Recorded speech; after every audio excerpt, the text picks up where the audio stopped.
القاسم المصطفى محمد. اللهم اللهم صل على على محمد وآل محمد محمد. اللهم اللهم صل صل على محمد وآل اللهم صل اللهم على محمد وآل منجي الفيصل وعلى آله وصحبه الميامين المنتجبين. Masyiral muslimin rahimakumullah, kita bersyukur bersua dalam keadaan sehat walafiat. Dan pertemuan kita malam ini adalah meneruskan pelajaran irfan yang kita bahas dari bukunya Imam Khomeini rahmatullahi. Mari kita masuk ke screen untuk membaca kelanjutan pembahasan salat ahli ma'rifat. Dan terakhir kita sudah berbicara tentang terapi atau terapi menghilangkan penyakit cinta dunia. Karena Imam Khomeini mengatakan ini adalah asal dari segala bentuk kejahatan.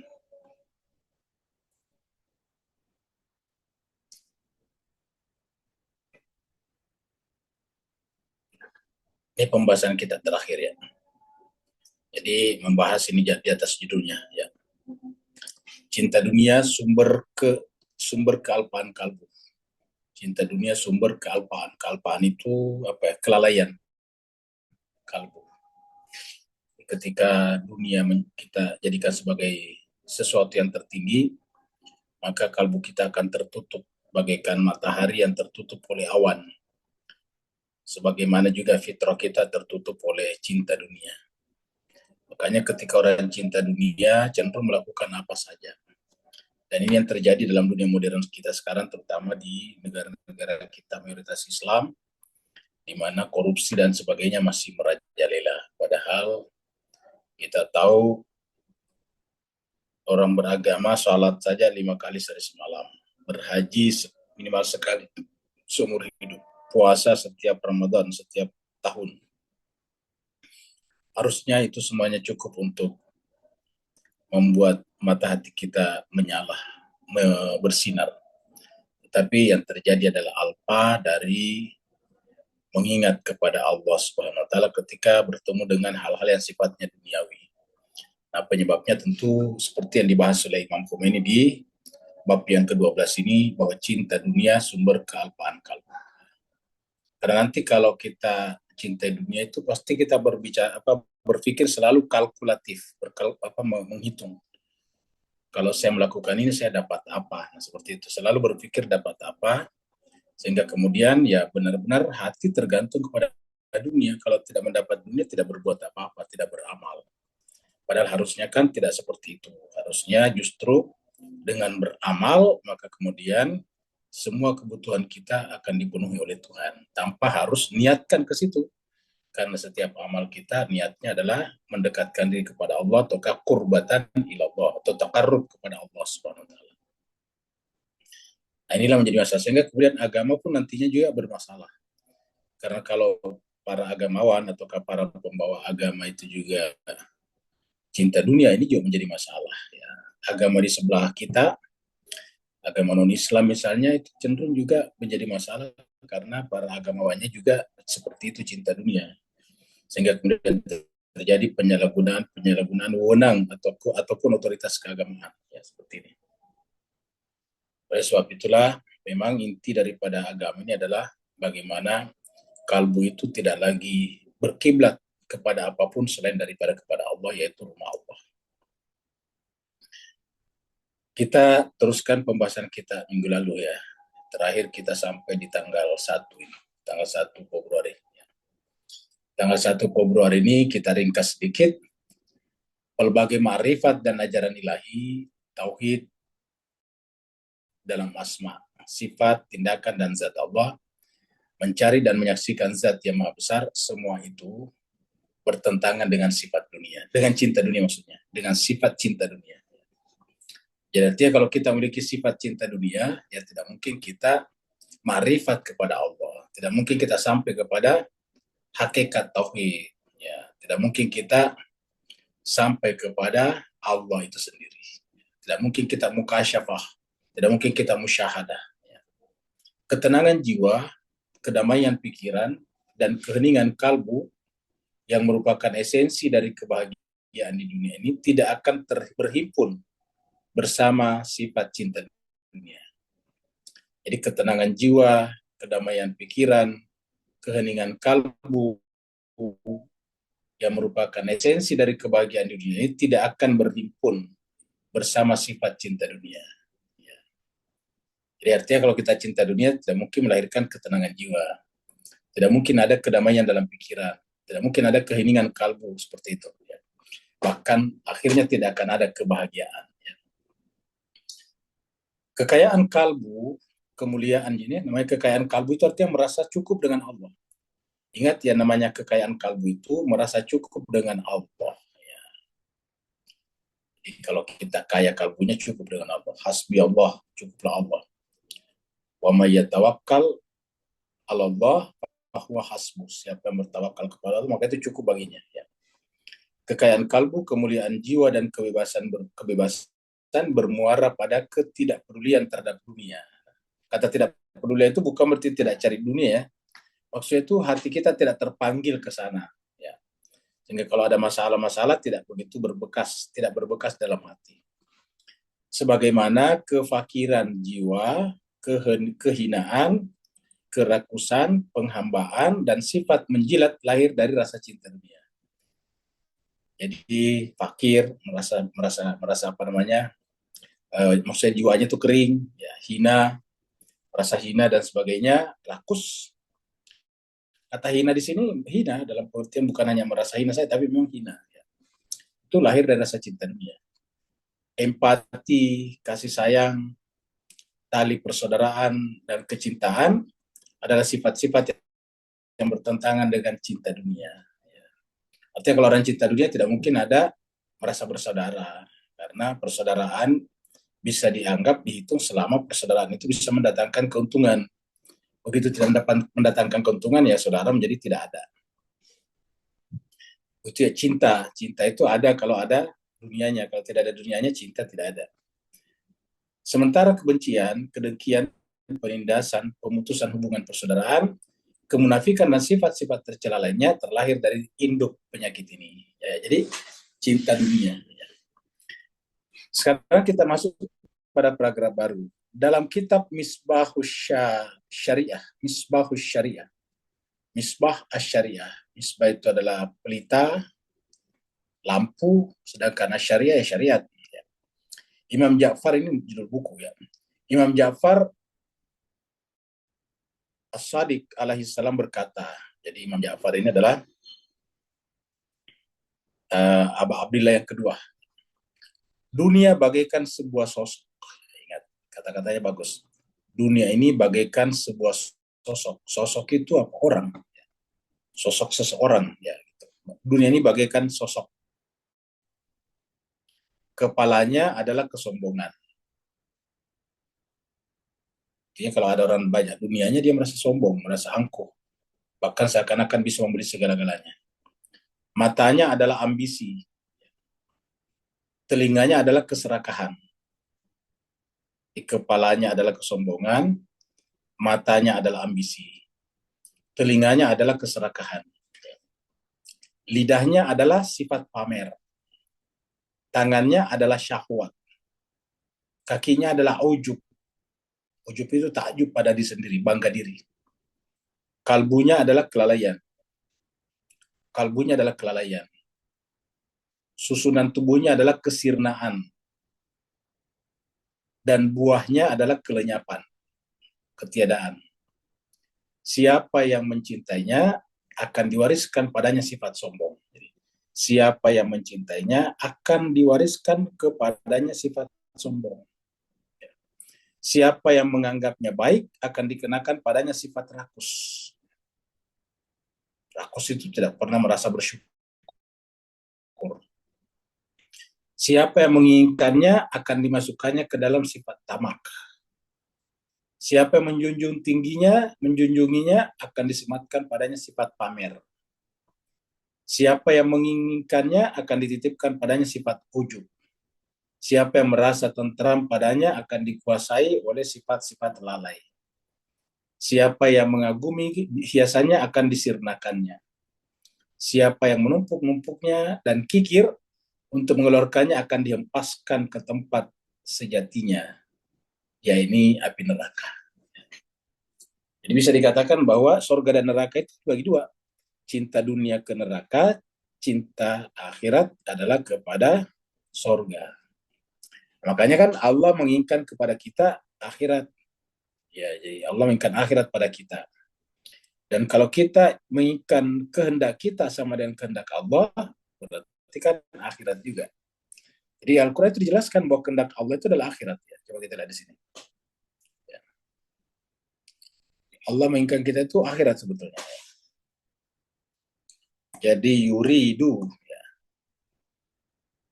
Yuridullah. Apa yang Allah inginkan dari kita adalah akhirat. Ya. Yuridullah apa? Yuridul akhirah ya. Jadi yuridul akhirah. Yuridul akhirah. Yuridul akhirah. Nah ini dia. Ya. Surat Al-Anfal 67 ya, kita lihat sini. Surat Al-Anfal 67. Kita bisa lihat sini.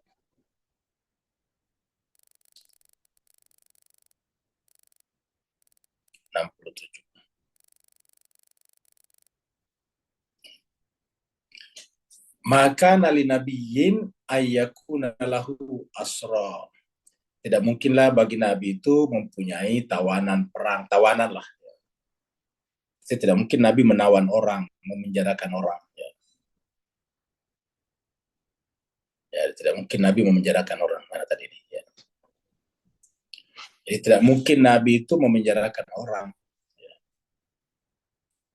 Maka baik memenjara dalam pengertian penjara seperti di dunia ada penjara, ada tempat menahan orang, lembaga pemasyarakatan, ataupun tawanan dalam pengertian memperbudak orang, ataupun misalnya dalam pengertian merampas kebebasan orang. Tawanan itu kan bisa saja merampas kebebasan. Hatta sampai yushina fil ardi. Sampai orang itu melakukan kejahatan, baik itu kejahatan kriminal biasa ataupun dalam peperangan, lalu kemudian dia dilumpuhkan. Artinya terbukti dia melakukan kesalahan, dilumpuhkan di muka bumi. Jadi kata dilumpuhkan itu dibuat tidak berdaya sehingga tidak bisa melakukan kejahatan. Jadi seperti itu. Jadi tidak mungkin ya sampai yang bersangkutan itu melakukan kejahatan dan kemudian dilumpuhkan. Nah, apa sebabnya? Coba kita lihat. Turiduna arada dunia. Kalian itu menginginkan dunia. Turiduna arada dunia. Kalian menginginkan dunia. Kata-kata arad ini kita sudah bahas tadi tentang arad itu kejadian, aksiden. Ya, aksiden itu artinya menginginkan pernak-pernik dunia, menginginkan perhiasan dunia. Jadi kalian menginginkan kehidupan dunia. Hebatnya ketika berbicara tentang dunia menggunakan kata arad, itu hanyalah merupakan aksiden. Ya. Wallahu yuridul akhirah, sementara Allah menginginkan akhirat. Jadi Allah yuridu al-akhirah, Allah menginginkan bagi kita maksudnya akhirat. Jadi Allah menginginkan kepada kita itu akhirat. Wallahu yuridul akhirat. Allah menginginkan untuk kita akhirat. Jadi kalau kita ingin menyamakan kehendak kita dengan kehendak Allah, ya akhirat. Kalau kita menginginkan dunia, berarti kehendak kita tidak sama dengan kehendak Allah. Ini kata iradat, ini kehendak. Allah menghendaki. Jadi kalau kita menghendaki seperti kehendak Allah, ya akhirat. Kalau kita menghendaki dunia, berarti kehendak kita tidak sama dengan kehendak Allah. Jadi bertentangan kehendak Allah. Jadi ada jelas disebutkan di sini, wallahu yuridul akhirah.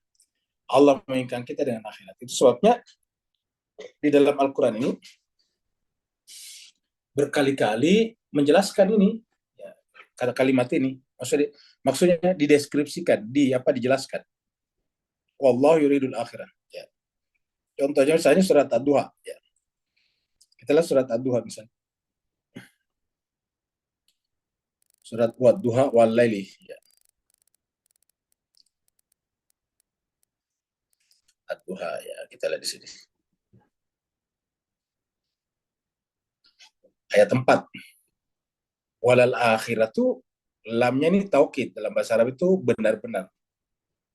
Jadi benar-benar sungguh-sungguh akhirat itu khairun, lebih baik, laka, bagi kamu, bagi kita ini, minalula, daripada dunia. Ula itu dunia. Dunia ini adalah permulaan kita meneruskan perjalanan kita, karena pertanggungjawaban dimulai dari dunia.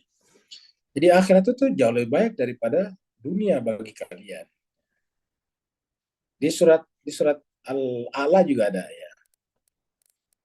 Di surat Al-A'la juga ada. Ya, jadi kita lihat di sini bahwa akhirat itu, ya ini kita lihat di sini. Akhirat itu, ya, ini dia ayat 17. Kita baca dari 16. Bal, tetapi turi tu'sirun al-hayat dunia. Kalian ini justru mengejar kehidupan dunia. Tu'sirun dari kata athar, mengikuti. Ya. Kalian ini justru mengikuti jejaknya dunia. Bal tu'sirun al-hayat dunia. Ya. Kalian justru mengikuti kehendaknya kehidupan dunia. Padahal wal akhirat itu khairun wa abqa, lebih baik dan kekal. Jadi akhirat itu khairun, lebih baik, wa abqa, dan kekal. Ya. Nah, jadi ini akhirat itu lebih baik. Jadi Allah menginginkan kita yang kekal. Ya. Kita juga bisa melihat di dalam surat An-Nazi'at, surat 80, mana ini? 79 ini An-Nazi'at. Ya. Kita bisa lihat di sini juga tentang akhirat itu ya. Ayatnya ya 37. Ya. Fa'amma man tagha, adapun orang-orang yang tagha, ya tagha, melampaui batas, kita artikan tadi dengan hatinya lalai, absen dari Allah. Fa'amma man tagha, adapun orang-orang yang hatinya tertutup, terhijab, wa atharal hayata dunia ini. Tadi bal tu'siruna sama athar di sini. Tu'siruna itu kan fi'il mudhari, kalau ini adalah fi'il madhi. Atharal hayata dunia, mengejar jejak kehidupan dunia. Maka apa kata Allah? Siapa yang ada di sini, fa innal jahimah yal ma'wa. Maka neraka jahanamlah, neraka jahimlah tempat tinggalnya.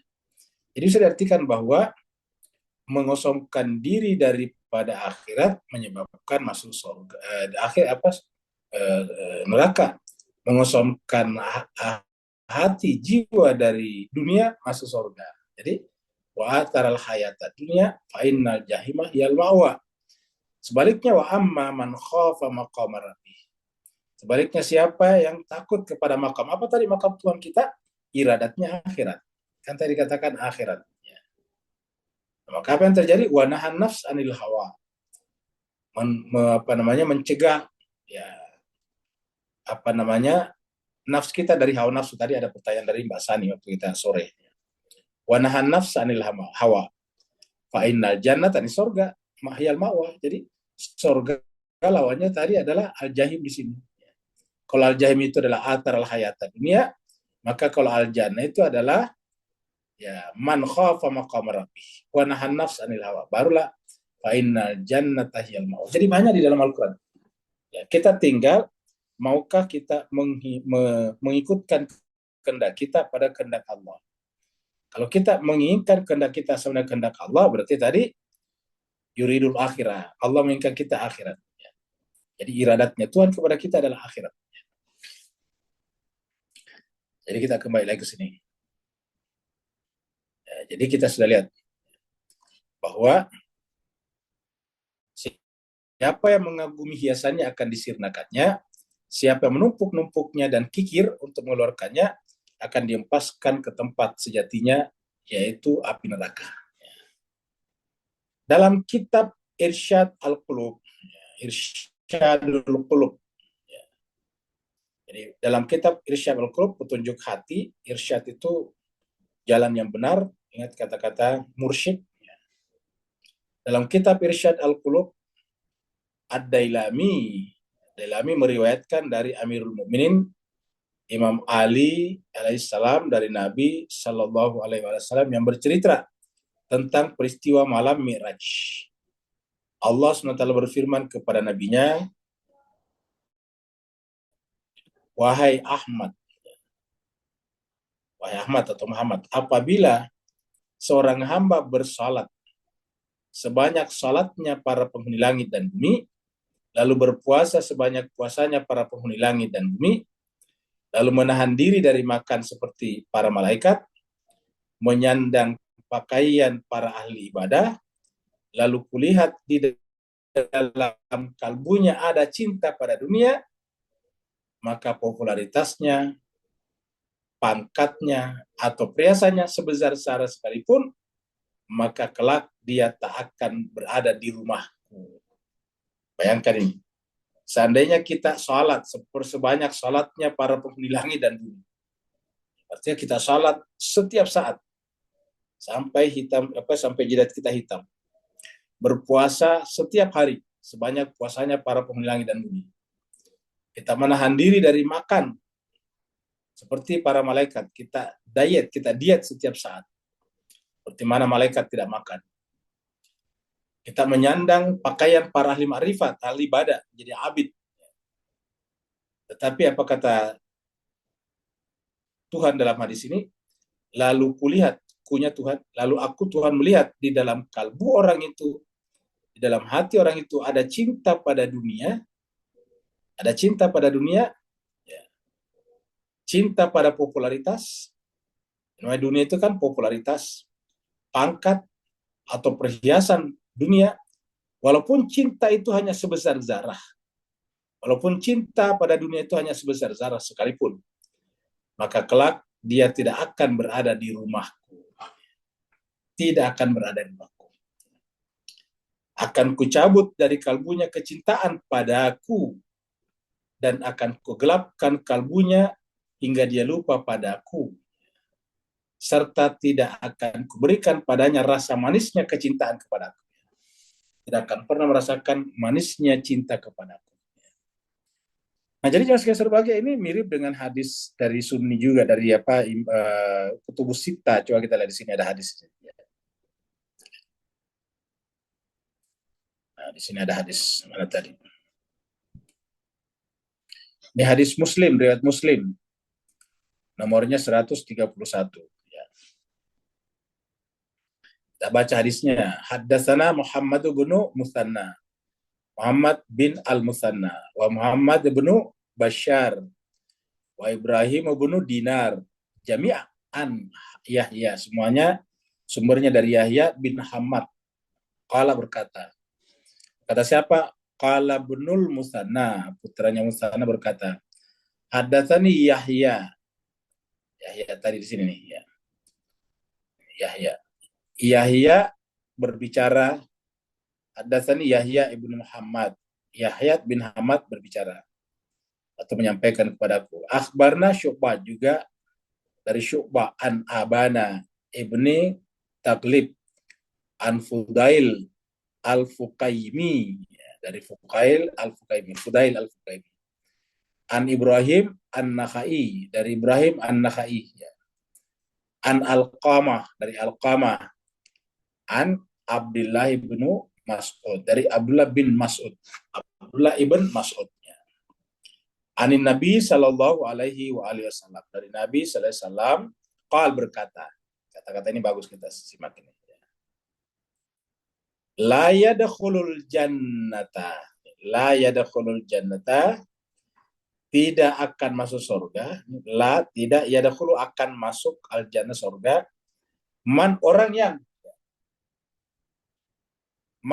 orang yang kana fi qalbi, ada di dalam kalbunya, mithqalu dzarratin, sebesar zarah. Tidak akan masuk ke dalam surga orang yang di dalam kalbunya fi qalbi mithqalu dzarratin, seberat zarah. Jadi walaupun mithqal zarah, mithqal itu berat, sebesar zaratin, sebesar debu. Min kibrin, nah ini kibrin. Kibir tadi dari cinta dunia. Ya. Jadi tidak akan masuk surga, ya. Tidak akan masuk surga seseorang kalau di dalam kalbunya ada kibrin, walaupun hanya mithqal dzarratin, ya. Qala rajulun, lalu kemudian seseorang berkata, Jadi setelah Nabi berkata begini, tiba-tiba seseorang berkata, Innar rajula yuhibbu ayyakuna thawbuhu hasanan wa na'luhu hasanah. Lalu bagaimana ya Rasulullah? Kan orang-orang atau manusia itu adalah yuhibbu, suka, senang, cinta, an yakuna thawbuhu hasanan, agar pakaiannya itu bagus. Maksudnya pakaiannya itu bersih, bagus, indah. Wa na'luhu hasanah, dan juga sepatunya, sendalnya juga bagus, indah. Qala Nabi berkata, Innallaha jamilun yuhibbul jamal. Sungguhnya Allah itu adalah indah dan mencintai keindahan. Jadi selama itu tidak karena kesombongan, selama itu bukan karena cinta kepada dunia, tetapi karena Allah, ya tidak ada masalah. Maksudnya bahwa kalau kita memperbaiki baju, memang wajar, harus bagus, bersih, harum. Nah, begitu juga dengan sepatu. Ya. Kenapa kata Nabi di sini? Inna Allah jamilun yuhibbul jamal. Allah itu indah dan mencintai yang indah. Al-kibru, yang namanya kiber itu atau kesombongan itu, batarul haqqi wa gamtun nasi. Yang namanya kiber itu, yang namanya kesombongan itu adalah batarul haqqi, menolak kebenaran, wa gamtun nasi, dan meremehkan manusia. Nah, itu intinya. Jadi cinta dunia itu adalah menyebabkan menolak kebenaran dan meremehkan, merendahkan sesamanya manusia. Itu yang disebut dengan kiber. Jadi al-kibru batarul haqqi wa gamtun nasi. Kiber itu adalah menolak kebenaran dan meremehkan manusia. Jadi sederhana. Al-haq itu, kebenaran itu adalah berkaitan dengan pengetahuan, ilmu, pikiran. Sedangkan ini gamtun nasi adalah tindakan, perbuatan manusiawi. Perbuatan kita sama manusia adalah ketika kita meremehkan orang lain, nah itu baru. Dan hadis ini sejalan juga dengan nasihat Luqman kepada anaknya. Kan ada tuh nasihat Luqman kepada anaknya, ya kita lihat di sini. Jadi kita buka surat Luqman, surat 31 ya.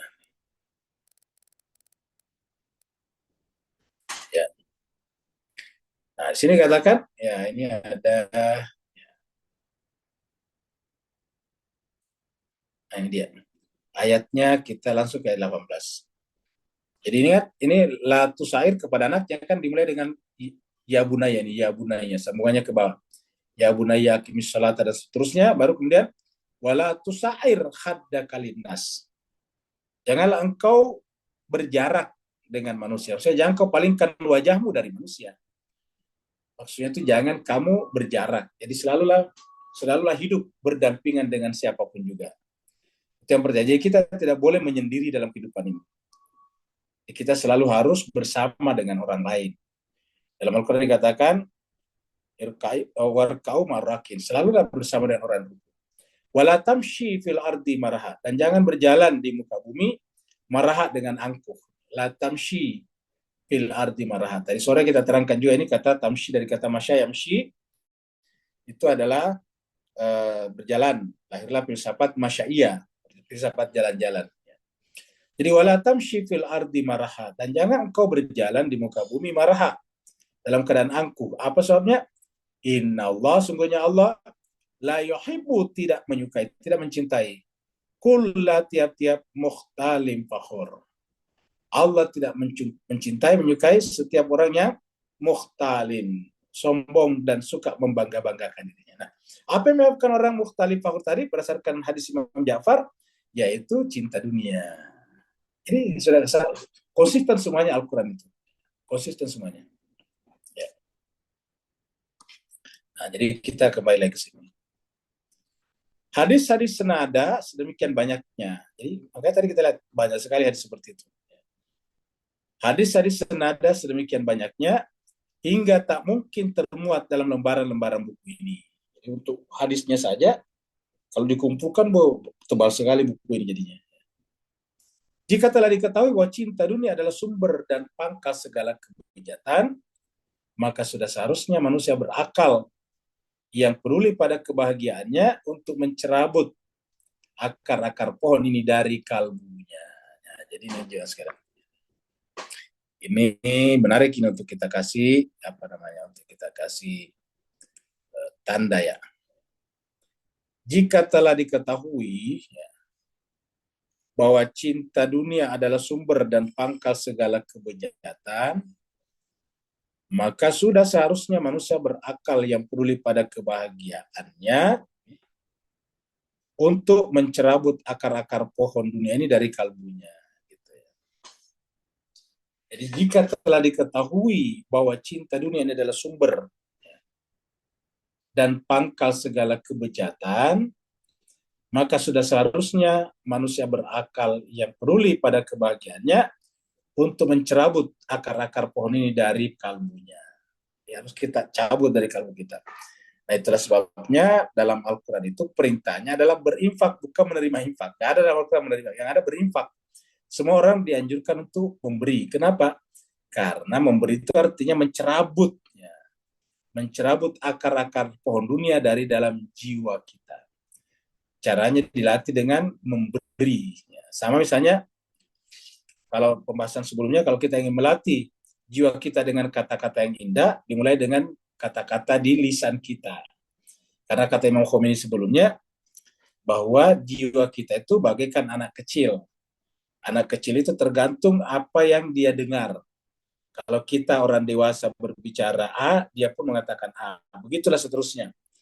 Makanya ada namanya bahasa ibu. Artinya anak-anak itu ikut pada bahasa ibunya. Nah, jiwa kita itu seperti anak-anak, tergantung dari bahasa yang kita biasakan. Kalau kita melatih diri membiasakan dengan bahasa-bahasa yang santun, yang nyaman, yang enak, maka jiwa kita juga seperti itu. Adapun terapi praktis untuk menghilangkan penyakit ini adalah dengan melakukan sesuatu yang berlawanan dengan sifat tersebut. Nah, jadi ini kita catat ini. Jadi, adapun terapi praktis untuk menghilangkan penyakit ini adalah dengan melakukan sesuatu yang berlawanan dengan sifat tersebut. Ya. Jadi doa penting, tapi doa tidak merubah apa-apa kalau tidak melakukan yang berlawanan dengan sifat tersebut. Misalnya kita sifat sombong, nah biasakanlah sifat merendah. Nah, selalu melakukan perlawanan. Kita kikir, pelit, biasakanlah untuk selalu berderma. Nah seperti itu. Jadi selalu berderma, selalu memberi. Ya. Jadi kalau kita tidak mau memberi, bagaimana bisa menghilangkan penyakit pelit, penyakit apa tadi, tamak yang ada di dalam jiwa kita. Karena penyakit-penyakit itu tadi ada di sini dalam hadis Imam Ja'far tadi. Ya. Semuanya ada di sini. Ya, jadi kalau kita sudah masuk pada kategori ini kan cinta dunia, maka semuanya akan ada pada diri kita. Dan untuk menghilangkan semua penyakit tadi ini, ya maka dengan cara melakukan lawannya, kata Imam Khomeini di sini. Jadi terapi praktis itu yang paling gampang untuk menghilangkan penyakit ini adalah dengan melakukan sesuatu yang berlawanan dengan sifat tersebut. Ya. Jadi melakukan dengan berlawanan dengan sifat tersebut. Sebagai contoh, sebagai misal, apabila kamu memiliki sifat cinta pada harta dan pencariannya, maka cabutlah ia dari kalbumu dengan mengeluarkan sedekah wajib dan sunnah. Jadi sedekah wajib dan sunnah sebanyak-banyaknya. Jadi ini tidak ada solusi dengan cara seperti itu. Apabila kamu memiliki sifat cinta dunia, cinta pada harta dan pencariannya, maka cabutlah ia dari kalbumu dengan mengeluarkan sedekah wajib dan sedekah sunnah sebanyak-banyaknya. Jadi cabutlah ia dari kalbumu dengan mengeluarkan sedekah wajib dan sedekah sunnah sebanyak-banyaknya.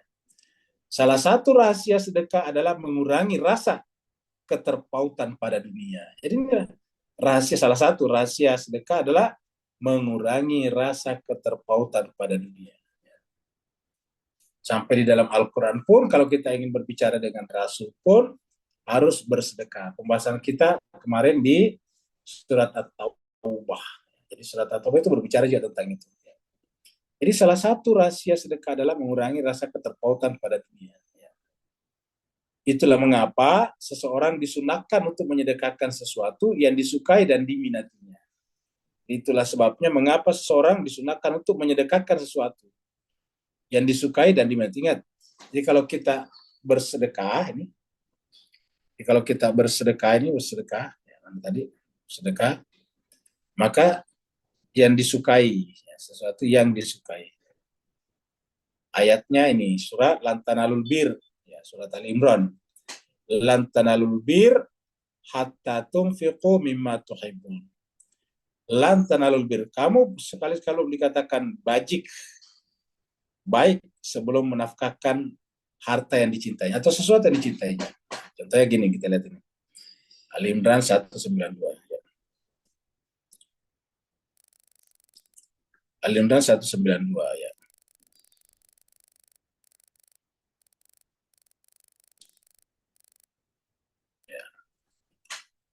Sorry.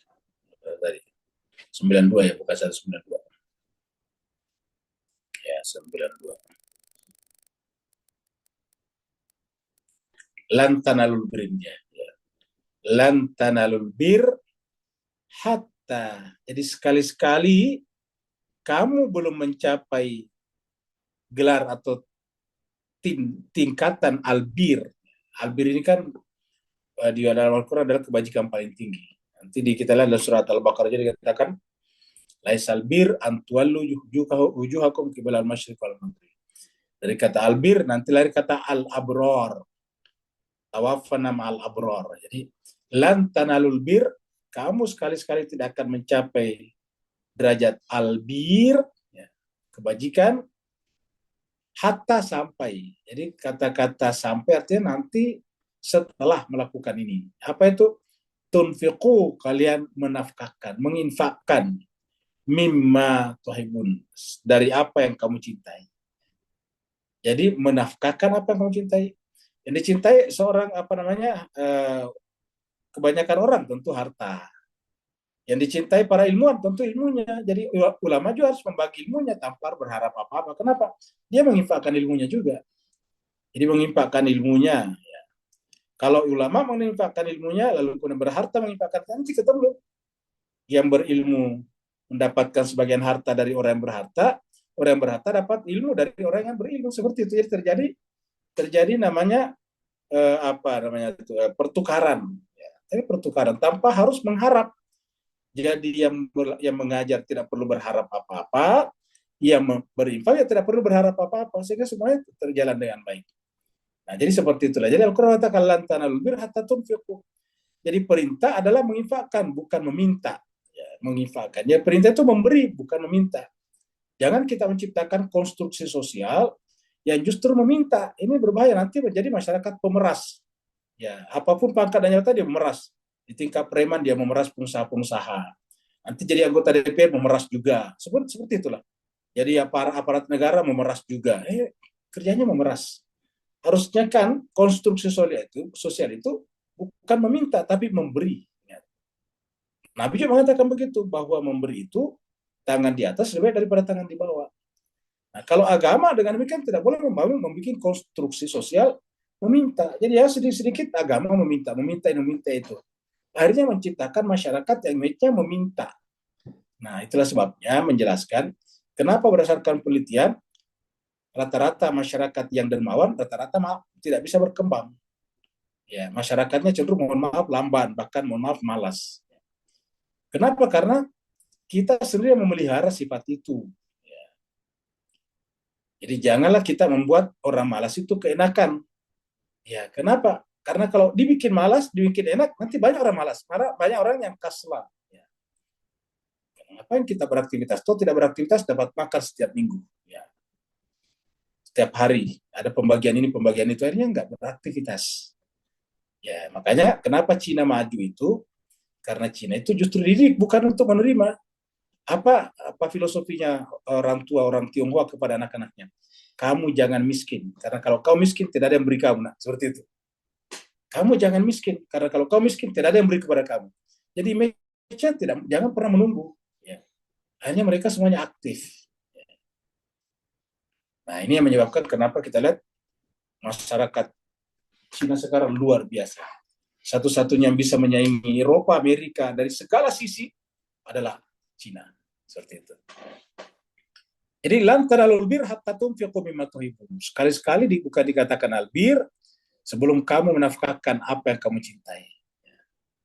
Dan Allah mengatakan wa ma tunfiqu min syai'in, dan apa saja yang kalian belanjakan nafkahkan, entah itu ilmu, entah itu pengetahuan, entah itu tenaga, energi, entah waktu, fa innallaha bihi alim.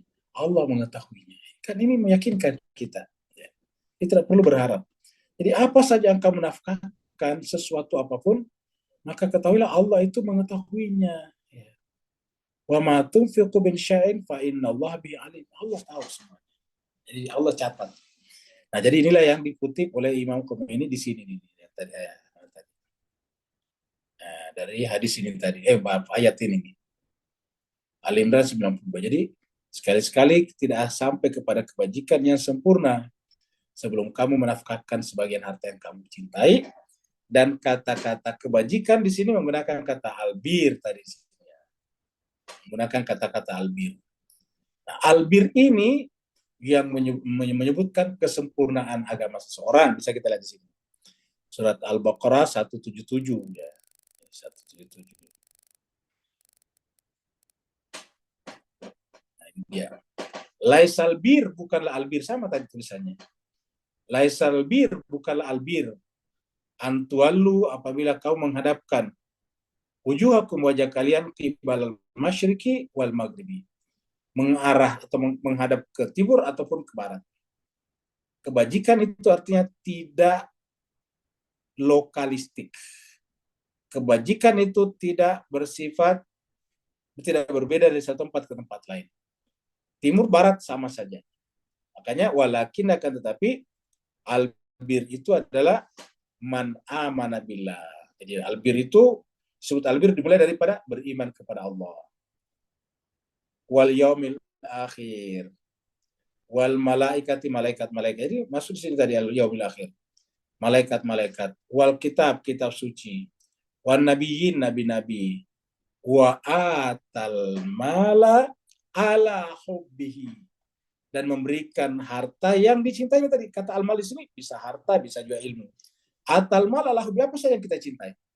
Wa atal mala ala hubbihi, memberikan harta bendanya yang dicintainya kepada zawil qurba wal yatama wal masakin wa benas sabil, ibnu sabil, wasailin, orang yang meminta, maksudnya minta tolong, wa fir riqab, dan juga melepaskan budak, membebaskan perbudakan.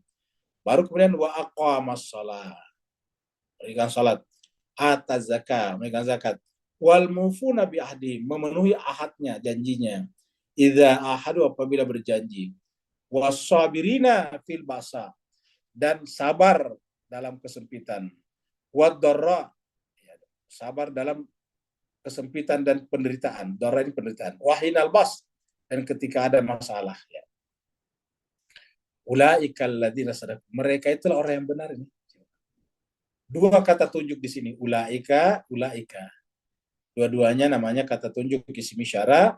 Mereka itulah orang-orang yang sadaku. Diulangi lagi, mereka itulah orang-orang yang muttaqin. Jadi mereka bertakwa dan mereka itulah benar imannya. Jadi coba kita lihat di dalam ayat-ayat seperti ini, lengkap sekali dalam ayat ini. Dan itulah albir. Orangnya disebut dengan al-abror. Jamaknya al-abror. Dan nanti kita diminta mati bersama dengan orang ini. Tawaffana. Ya. Kita diminta mati. Tawaffana ma'al abror. Ya. Ya, jadi kita minta tawaffana ma'al abror ini. Tawaffana. Wa tawaffana ma'al abror. Wafatkanlah kami Tuhan ma'a bersama al-abror. Orang-orang yang bajik tadi. Albir tadi. Nah, jadi tawaffana ma'al abror. Kita minta mati bersama mereka. Ya, jadi inilah jemaah sekalian berbahagia yang kenapa Imam Khomeini mengutip ayat ini. Ya. Apabila kalbumu terpaut pada suatu kebanggaan, kemajuan, kekuasaan, dan penampilan, maka lakukanlah hal-hal sebaliknya. Kebanggaan itu terjadi pada suatu kebanggaan, bangga pada kemajuan itu maksudnya kita kita kita terpaut bahwa kita ini adalah orang yang paling maju. Kita tunjukkan bahwa kita harus adalah orang yang sederhana. Lakukanlah hal-hal sebaliknya. Paksalah jiwa sampai ia bisa berproses menuju perbaikan dirinya. Jadi paksalah jiwa sampai si jiwa ini bisa berproses menuju kepada perbaikan dirinya. Jadi persis sama kalau kita anak-anak kita lagi tadi, anak-anak itu harus dipaksa dalam tanda petik untuk menjadi baik. Memaksanya bukan dengan kasar, bukan, tapi misalnya kita rajin melatih dia belajar, membaca, menulis, kamu gitu. Lebih banyak belajar daripada bermainnya. Bermain ada waktunya juga, jadi ada waktu-waktunya bermain, ada waktu-waktunya belajar. Itulah. Manusia harus tahu bahwa keadaan dunia ini sedemikian rupa sehingga semakin banyak ia diikuti dan dikejar, semakin terpaut manusia padanya. Jadi manusia harus tahu bahwa keadaan dunia ini sedemikian rupa sehingga semakin banyak ia diikuti dan dikejar, dunia semakin banyak diikuti dan dikejar, semakin terpaut manusia padanya. Dan semakin berat ia untuk melepaskannya. Contohnya dalam misalnya popularitas, kan banyak orang yang mengejar popularitas. Nah, akhirnya kita juga semakin terpaut orang populer. Yang kita anggap hebat itu kan yang populer. Bahkan kita juga bercita-cita tuh seperti itu. Nah, kan begitu. Ya. Jadi manusia harus tahu bahwa keadaan dunia ini sedemikian rupa. Semakin banyak ia diikuti dan dikejar, kan populer namanya. Kalau banyak diikuti dan dikejar, kan popularitas. Ya. Semakin populer seseorang, maka semakin banyak diikuti dan dikejar. Nah, kalau itu yang kita jadikan sebagai kiblat hati, maka semakin terpautlah manusia padanya, pada popularitas itu, dan semakin berat ia untuk melepaskannya. Bahkan demi popularitas, terkadang mengorbankan nilai-nilai sakral yang selama ini dipegang. Salat misalnya ditinggalkan, ada yang bahkan lepas jilbabnya, banyak ya, demi mendapatkan popularitas. Demi mendapatkan popularitas, melepaskan jilbabnya. Bahkan ada yang melepaskan agamanya. Demi mendapatkan misalnya orang yang menurut dia itu bisa memberikan jaminan duniawi. Asal ada yang memberikan jaminan duniawi, ada yang rela melepaskan agamanya, bukan hanya jilbabnya, tapi agamanya, coba ya. Jadi perumpamaannya seperti seseorang yang terus mengejar sesuatu, tapi tidak pernah mendapatkannya. Jadi perumpamaannya seperti seorang yang terus mengejar sesuatu, tapi tidak pernah mendapatkannya. Ataukah disebut dengan mengejar fata morgana. Semula dia menduga bahwa dirinya hanya akan mengejar sampai batas tertentu dari dunia. Ya, demi mencapai batas itu dia mengejarnya dan memikul segala risiko sampai bertaruh nyawa untuknya. Namun setelah batas itu tercapai olehnya, ia akan kehilangan sebagai hal yang biasa saja, sehingga muncul lagi dalam dirinya kerinduan dan keterikatan untuk mendapatkan batas yang lebih tinggi lagi, lebih jauh lagi. Tadinya misalnya dia cuma bercita-cita jadi kepala desa. Setelah menjadi kepala desa ternyata dapat duit banyak nih. Dapat ini dari sana sini, dapat sogokan sana sogokan sini. Waduh, cepat banyak hartanya. Kalau kepala desa saja begini, apalagi kalau saya camat, begitulah, naiklah jadi camat. Begitulah juga setelah jadi camat banyak, apalagi kalau saya jadi bupati. Saya jadi bupati saja, apalagi kalau jadi gubernur. Gubernur saja, apalagi kalau saya jadi presiden. Begitulah seterusnya. Lupa bahwa hidupnya, usianya bertambah, tubuhnya semakin lemah. Ya, pada akhirnya ketika semuanya tercapai atau ada yang tidak tercapai, semuanya terlambat. Sudah terlambat. Karena waktu tinggal sedikit. Dan ketika waktu tinggal sedikit, sudah tidak bisa lagi membuat skala prioritas. Ketika tinggal sedikit, sudah memundur belajar, sudah terlalu tua menurut mereka, dan sebagainya. Ada yang berpendapat seperti itu. Akhirnya kemudian mereka kerjanya hanya menunggu kematian dalam keadaan menyia-nyiakan waktunya. Seperti itulah. Dan untuk itu dia juga akan menguras tenaga dan mempertaruhkan nyawa. Dan untuk itu dia juga akan menguras tenaga dan mempertaruhkan nyawanya. Api cinta pada dunia ini tidak akan pernah redup. Bahkan semakin hari, api itu akan semakin menyala-nyala. Sampai sudah usia dewasa, sudah tua sekali, masih menyala-nyala. Bayangkan ada orang sudah umur 70 tahun yang seharusnya sudah banyak menghabiskan waktunya untuk mendekatkan diri, tetapi masih tetap aja mengurus perkara sana perkara sini. Kalau di Indonesia ada namanya Markus, makelar kasus, ya. Makelar kasus. Udah pensiun, dia jadi makelar kasus lagi karena dapat. Lupa kalau dia aja semakin lama semakin tua. Ya, kata orang Betawi, semakin tuer. Ya. Lupa kalau dia itu semakin tuer. Dan kalau sudah semakin tuer, semakin susah untuk tidak menjadi ember bocor. Nah, jadi jemaah sekalian berbahagia, jadi para ahli makrifat telah meluruhkan pelbagai gimana tadi ini. Ya. Watak dan pembawaan ini tak akan berhenti. Para ahli makrifat telah menelurkan, menghasilkan pelbagai pengetahuan yang bersumber dari fitrah ini, yang penjelasannya tidak mungkin diberikan pada lembaran-lembaran ini. Bahkan Al-Quran itu, kalau kita baca Al-Quran, ketemu dengan kata sholat saja itu tidak sebanyak yang kita bayangkan. Puasa cuma sedikit, kata syam itu cuma sedikit. Jadi kalau misalnya kita lihat rukun Islam ya, atau apa ibadah-ibadah mahdah dalam Al-Quran. Ibadah mahdah yang pertama katakanlah sholat ya, as-sholat. Jadi kalau misalnya sholat ya, itu cuma sekitar 63 kata dalam Al-Quran. Kita kasih alif lam ma'rifah. Jadi kata sholat ini cuma sekitar 61 kata dalam Al-Quran. 61 kata. Dibayangkan 61 kata dari 6 ribuan ayat. Ayat bukan kata.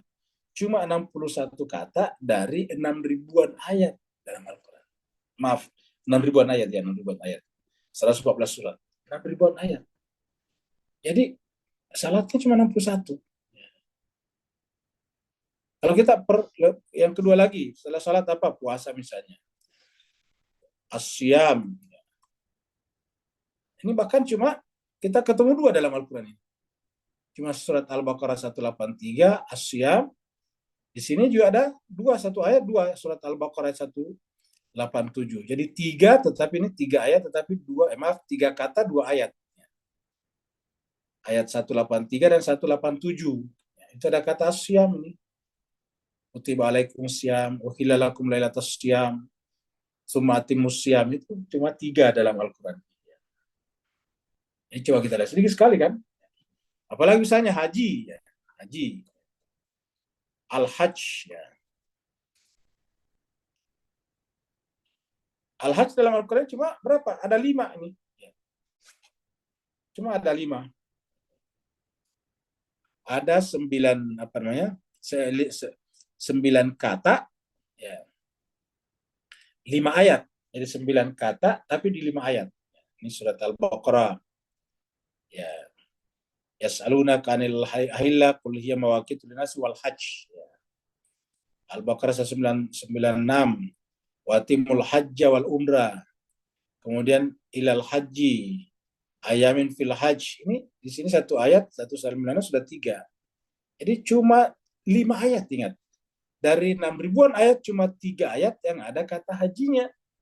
Kata haji totalnya 9, tapi ada satu ayat 3 hajinya ini. Ini juga Al-Baqarah 97 ya, 3 hajinya. At-Taubah hajinya 1. Al-Hajj hajinya 1 ini. Ini cuma kata haji cuma 9 kata di 5 ayat. Bayangkan. Itu yang paling ramai dibicarakan kan? Paling ramai dibicarakan itu adalah sholat, puasa, Ramadan, haji. Haji bahkan orang antri. Jarang kita dengarkan orang antri berbuat baik pada sesama, jarang. Ada ngantri berhaji sampai 40 tahun. Nah, jadi inilah. Nah, akhirnya apa yang terjadi? Ya, sudah haji, ditangkap KPK, masuk suka miskin, nyogok lagi, bayar sipir penjara supaya dapatkan tempat yang bagus di sana, begitulah seterusnya, bisa jalan-jalan keluar. Wah, tidak akan berhenti. Coba. Inilah yang terjadi jemaah sekalian berbahagia. Sehingga kemudian agama tidak perbaiki. Dari mana? Ya karena memang dari awal agama sudah salah. Ketika di masjid itu kan awal pada agama komunitas paling kecil kan masjid. Jemaah masjid. Sudah salah di sana. Ya. Sudah salah di sana. Kenapa? Bangun masjid, dengan meminta-minta di jalan, pasang drum, itu sudah salah, menghalangi orang lain. Ya. Bangun masjid karena terjadi perselisihan di masjid ini, sudah terjadi pecah dua. Jadi dari awal sudah salah. Ya. Nah, jadi inilah jemaah sekalian berbahagia, oleh sebab itu, ya kembali tadi, sumber malapetaka ini adalah cinta dunia. Cinta dunia. Orang bikin pengurus masjid kalau niatnya untuk menguasai celengan masjid, berpecah nantinya. Seperti itu. Ya. Sehingga masjid semakin banyak, semakin banyak, semakin banyak. Apa yang terjadi? Antara satu kelompok, komunitas dan komunitas lain tidak saling terhubung. Kenapa? Beda masjidnya. Inilah yang terjadi. Jadi ujung-ujungnya apa? Memperebutkan dunia.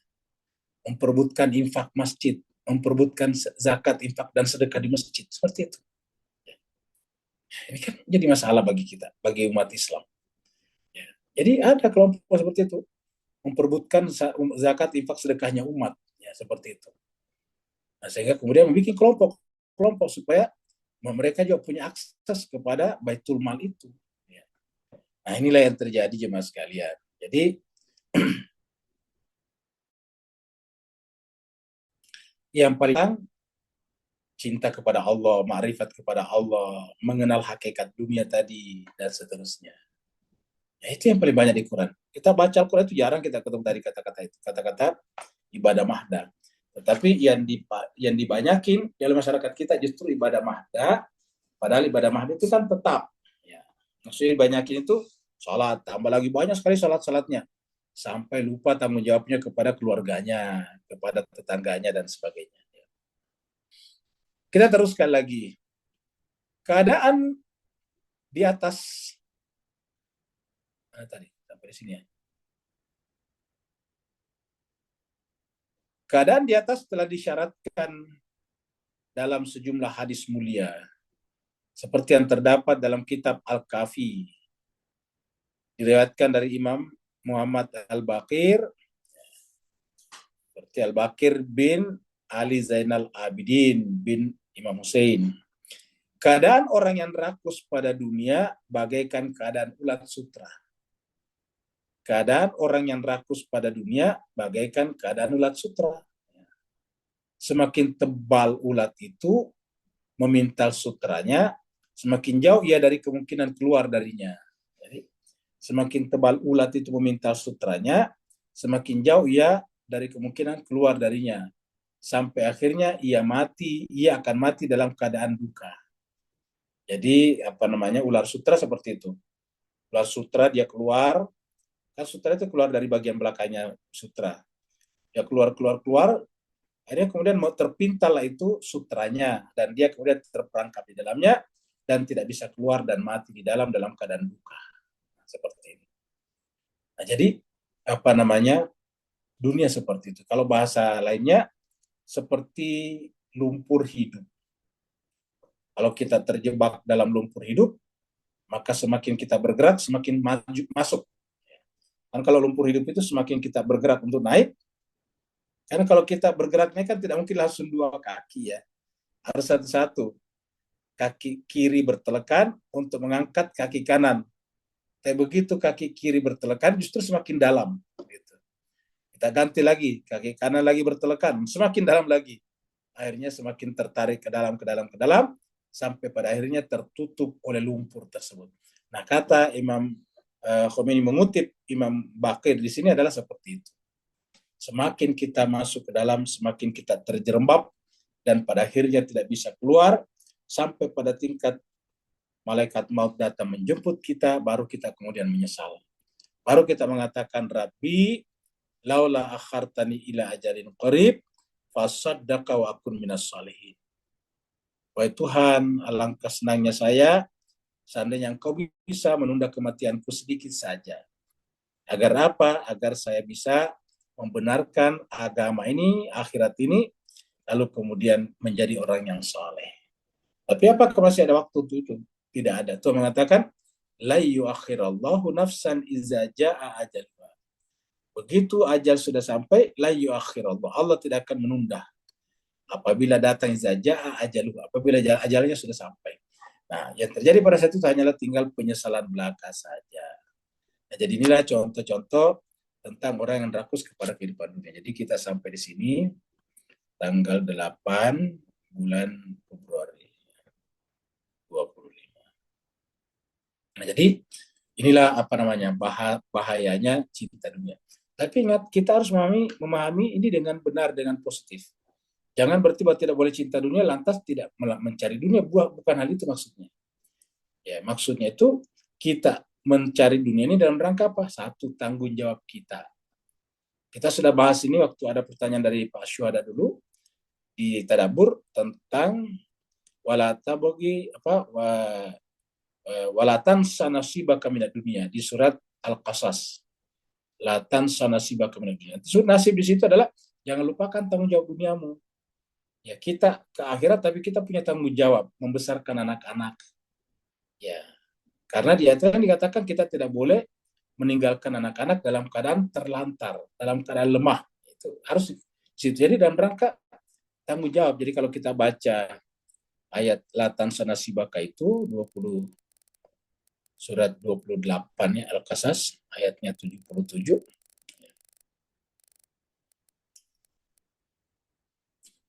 Wa betagi fima ataqallahu daral akhirah wala tansa nasibaka. Jadi kata nasibaka di sini kita tidak artikan bagian saya tapi tanggung jawab. Jangan lupakan tanggung jawab di dunia. Ya, kita punya keluarga. Kita misalnya mau meninggal nih, tapi kita tidak boleh meninggalkan anak kita menjadi beban orang lain. Tidak boleh meninggalkan keluarga kita, tidak punya rumah misalnya, nanti terlantar, kasihan. Maka itu nasional latan sanasibaka minad dunia. Jadi kita harus meninggalkan dunia ini dengan menyiapkan rumah bagi anak istri kita. Supaya ketika kita tinggalkan mereka ada tempatnya bernaung. Ada tempatnya untuk menutup auratnya.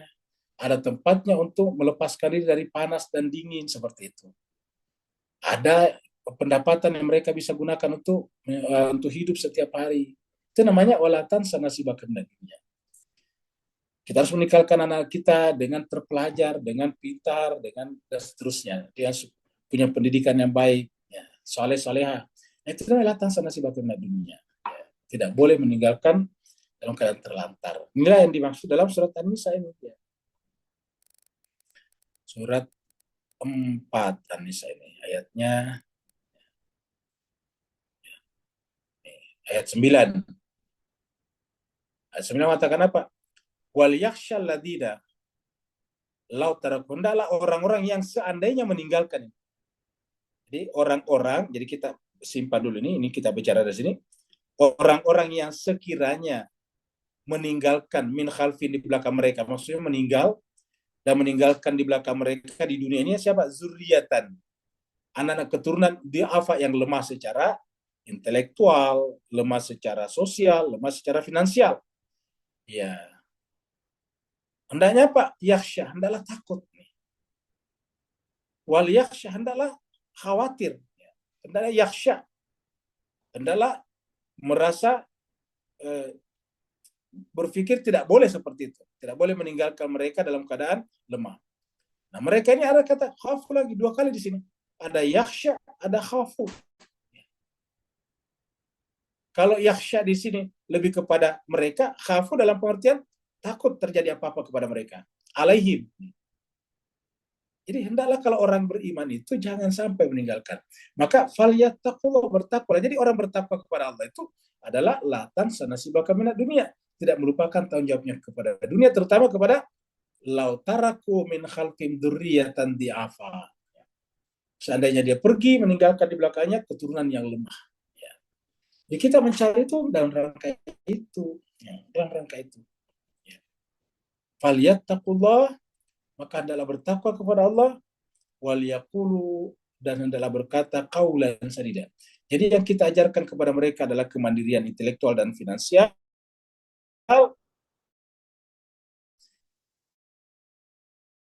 Kedua adalah akhlak, supaya berkata-kata dan qaulan sadida, perkataan yang bagus, yang berakhlak. Nah, jadi Al-Quran menyebutkan seperti itu sehingga kata-kata tidak boleh cinta dunia bukan berarti tidak mencari harta benda dunia, tapi tidak boleh menjadikan itu sebagai kiblat hati. Tidak boleh itu menjadi tujuan. Tujuan kita tetap Allah SWT, tujuan kita tetap akhirat tadi, karena yuridul akhirah. Allah menginginkan kita akhirat. Tidak menginginkan kita tinggal di dunia, tapi akhirat. Makanya Allah mengatakan berkali-kali bahwa akhirat itu lebih baik. Wal akhiratu khairul laka minad dunya. Wal akhiratu khairu wa abqa. Seperti itu. Nah, inilah mudah-mudahan bermanfaat bagi kita semua, terutama al-fakir, sehingga kita semuanya bisa sama-sama memperbaiki diri kita. Ya, hati kita ini terjaga dari jangan sampai masuk di dalamnya penyakit cinta dunia. Karena kalau sudah masuk cinta dunia di dalamnya, selalu relasi-relasi kemanusiaan kita, bahkan termasuk relasi agama, relasi dakwah, bahkan mengalami apa yang disebut dengan kalkulasi finansial. Yang disebut dengan monetisasi. Semuanya dimonetisasi. Sehingga Tuhan kita tanpa kita rasakan adalah uang, bukan lagi Tuhan, Allah. Jadi yang kita sembah bukan lagi Tuhan, tetapi uang. Karena ketika kita tidak bergerak, kalau tidak ada uang, berarti yang kita sembah adalah uang. Kita lupa bahwa uang itu jauh di bawah, dan Allah itu jauh di atas dan mulia sana. Terima kasih banyak yang mau bertanya, dipersilakan. Assalamualaikum warahmatullahi wabarakatuh. Waalaikumsalam warahmatullahi wabarakatuh. Siapa tadi yang pertama? Ya, saya Pak Bahtiar. Oh ya, silakan Pak Bahtiar, silakan. Ya, saya sangat terharu Pak. Ini masalah kejujuran kayaknya nih Pak. Iya. Yang dibicarakan ini artinya iman dan takwa.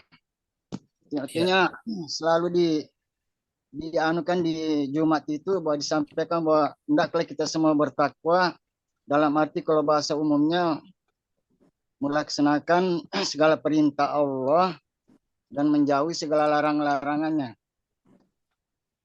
Jadi ini juga ada di surah Al-Isra yang berbunyi innahu wassami'ul basir, sungguhnya Allah itu Maha mendengar dan Maha melihat. Jadi seandainya manusia ini Pak Ustadz ada rasa takut di dalam sholatnya itu artinya ya keberkahan akan turun karena tidak ada lagi seperti korupsi, mencuri dan sebagainya, lagi membicarakan aib orang lain termasuk itu dosa. Jadi pertanyaan saya Pak Ustadz,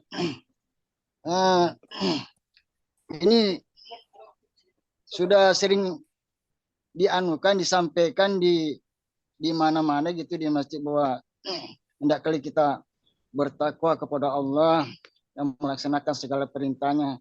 Juga yang kedua, jangan kau meninggal, hai orang-orang beriman, kecuali dalam keadaan Islam. Nah ini kelihatannya tidak begitu melekat kalau saya lihat kebanyakan orang itu, artinya kebanyakan itu ada gitu, ada salah satu tidak melekat karena dilihat dari perbuatan-perbuatannya. Jadi untuk ini sebenarnya kalau di perusahaan, kalau misalnya dia itu pegawai, tidak perlu lagi kemungkinan diragukan ini Pak Ustadz. Pegawai ini kalau misalnya dia beriman dan bertakwa, tidak dengan pimpinannya juga kepada Allah Subhanahu Wa Taala. Mohon kiranya saya Pak Bahtiar ini karena juga belajar menyikapi, jangan suka saya sebagai juga orang awam belajar juga. Mohon penjelasan Pak Ustadz kalau ada kekeliruan. Terima kasih dari Pak Bahtiar. Bahtiar atas mulai dari surat Ali Imran ayat 101 yang mengatakan 101 atau 102 mengatakan ya ayyuhalladzina amanu taqullaha haqqa tuqatih wa la tamutunna illa wa antum muslimun. Ya, jadi di dalam surat Ali Imran itu dikatakan ya ayyuhalladzina amanu, wahai orang-orang yang beriman. Ya, orang beriman itu diminta untuk bertakwa dengan sebenar-benarnya takwa. Ya, jadi ittaqullaha haqqa tuqatih, bertakwalah dengan sebenar-benarnya takwa. Ya ayyuhalladzina amanu taqullaha haqqa tuqatih. Orang beriman bertakwalah dengan haqqa tuqatih, dengan takwa yang hak, yang benar, yang sebenarnya. Haqqa itu al-haq, benar. Jadi takwa yang benar kan berarti ada orang yang takwanya belum sampai kepada haqqa tuqati. Wala tamutunna, dan janganlah engkau mati illa kecuali wa antum muslimun. Kecuali berserah diri kepada siapa? Kepada dia. Nah, itulah tadi makanya orientasi haqqa tuqati adalah akhirat. Berserah diri kepada dia juga adalah akhirat. Karena di sana. Nah, dengan demikian takwa di sini adalah makrifat kepada Allah dan akhirat. Jadi takwa di sini adalah makrifat kepada Allah dan akhirat. Dari mana kita tahu? Objeknya takwa Allah, ittaqullah, takwalah kepada Allah.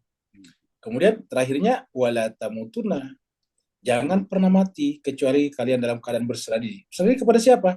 Kalau berserah diri kan ada objeknya, berserah diri kepada siapa? Kepada Allah. Jadi bagaimana kita bisa berserah diri kepada Allah? Bagaimana kita bertakwa kepada Allah kalau Allah sendiri kita tidak marifati dengan benar? Jadi begitu. Jadi benar yang dikatakan Pak Batir tadi takwa, tetapi takwa ini ada objeknya, yaitu ittaqullah. Jadi ini perintah, takwa ini objeknya. Ittaqullah, bertakwalah kepada. Ittaqullah. Di dalam Al-Quran itu takwa itu objeknya cuma dua. Takwa kepada Allah atau takwa kepada neraka. Takut kepada neraka. Jadi seperti itu. Maksudnya takut kepada Allah itu supaya kita benar-benar hatinya terikat kepada Allah, sehingga kita jangan sampai berjarak dengan Allah. Yang kedua, takut kepada neraka. Jangan sampai karena kalau kita tidak dekat kepada Allah, masuk neraka. Karena ada juga di dalam surat Al-Baqarah itu yang mengatakan fa'ilam taf'alu walan taf'alu fattaqun nara. Kan gitu. Coba lihat ini ittaqullaha. Ittaqu ini fil amr jamak, waw alif ini menunjukkan jamak, dan ini Allah ini adalah menunjukkan objek, maf'ul bi namanya. Sekarang kita lihat surat Al-Imran, surat Al-Baqarah. Ayatnya 24. Kita lihat di sini. Fa'illam taf'alu. Kalau kamu tidak sanggup mendatangkan satu surat atau seperti satu surat dalam Al-Quran, walan taf'alu, dan kamu pasti tidak akan sanggup melakukannya, fattaku, ini sama persis tulisan tadi. Bedanya ada fa di sini, ittaqu an-nara. Ittaqun nara allati waquduha an-nas wal hijara. Uiddat lil kafirin. Jadi jelas. Takwa dalam Al-Quran itu kepada Allah dan kepada neraka. Ya. Kalau takut kepada Allah, jangan sampai kita ditinggalkan Allah. Takut kepada neraka, jangan sampai kita dijebloskan ke dalam neraka. Seperti itu. Jadi fattaqun nara. Nah, ini semuanya terjadi apabila bertakwa. Makanya yang dikatakan tadi Watir benar, kalau semuanya bertakwa, orang di perusahaan bertakwa, orang di kantor bertakwa, sudah tidak ada masalah. Tetapi dengan catatan, takwa itu ada objeknya. Takwa kepada Allah, takwa kepada neraka. Dan dua-duanya perlu kita kenal, ma'rifati. Ma'rifat kepada Allah, ma'rifat kepada akhirat. Nama ini neraka. Nah, mana ayatnya kita bisa lihat di sini nih. Surat Al-Araf 96. Ya. Surat Al-Araf 96. Ya. 96. Al-Araf 96. Kita lihat di sini. Walau anna ahlal qura, seandainya bahwa penduduk negeri-negeri Al-Qura, penduduk negeri-negeri itu, ini Al-Qura ini bentuk jamak dari karya. Seandainya penduduk negeri-negeri itu amanu, beriman, wattaqau, dan bertakwa. Seandainya penduduk negeri-negeri beriman dan bertakwa, lafatahna, niscaya kami pasti akan membuka alaihim, kepada mereka, barakatin, barakai berkah. Kami akan bukakan baginya berkah, barakatin, minas samai, dari langit, wal ardi, dan dari bumi. Jadi kalau mereka bertakwa, pasti kami bukakan pintu-pintu barakah dari langit dan dari bumi. Walakin, akan tetapi, kadzabu, mereka mendustakan Allah. Ya. Kadzabu itu mendustakan siapa? Allah tadi di sini. Ya. Bertakwa tadi di sini adalah ada objeknya, itu Allah. Mendustakan di sini berarti objeknya juga Allah. Tetapi sayangnya mereka mendustakan Allah, sehingga apa yang terjadi? Fa'akhadnahum, akhirnya kami timpakan kepada mereka bima kanu, terhadap apa yang mereka yaksibun perbuat. Jadi intinya adalah bahwa takwa itu harus kenal objeknya itu Allah, dan Allah perlu dimakrifati. Ketika ini tidak terjadi, maka perbuatan-perbuatan yang seharusnya berdasarkan takwa justru terbalik. Contoh misalnya, haji itu sebetulnya didahului dengan takwa. Beda dengan puasa Ramadan. Puasa Ramadan tujuannya takwa lah, lakum tattaqun. Tapi kalau berhaji harus sudah bertakwa duluan. Ya, kalau berhaji harus bertakwa. Makanya kan dikatakan sebaik-baik bekal kalau berhaji ada takwa. Ya. Fatazawwadu inna khairaz zadi taqwa. Kalau berhaji berbekalah, sebaik-baik bekal adalah takwa. Jadi takwa dulu baru berhaji. Nah, tetapi apa yang terjadi? Karena tidak ada dasar takwa pergi berhaji, haji hanya merupakan popularitas, hanya haji adalah merupakan sekedar predikat-predikat sosial, sehingga kemudian tidak ada takwa setipis daun bawang untuk pergi berhaji. Sehingga mulai dari awal sampai akhir salah semua prosesnya. Dari awal misalnya sudah membeli kursinya orang melalui Kementerian Agama, dulu nggak tahu sekarang ya. Coba bayangkan begitu. Untuk berhaji dia harus membeli ini dan itu, melanggar hak akurnya sudah menunggu bertahun-tahun karena mereka bisa bayar. Dari awal seperti itu. Ya. Berhaji sudah terjadi strata-strata sosial. Ada yang bayar sekian nanti dekat di Jamarat, yang miskin di belakang sana. Padahal haji kan dalam rangka takwa. Takwa itu adalah egalitarianisme, kesamaan. Ya. Jadi haji sudah tidak benar. Ya. Yang banyak uang dapat predikat, dapat tempat yang lebih bagus. Yang miskin jalan kaki 2 kilometer di belakang sana. Ya.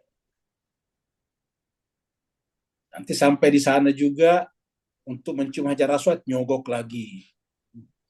Bayar orang yang bisa mengantarkannya mencium hajar aswad. 4 orang dibayar, 2 depan, 2 belakang. Ngikut orang supaya dia aman pergi mencium hajar aswad. Luar biasa. Ini kan gimana ceritanya coba?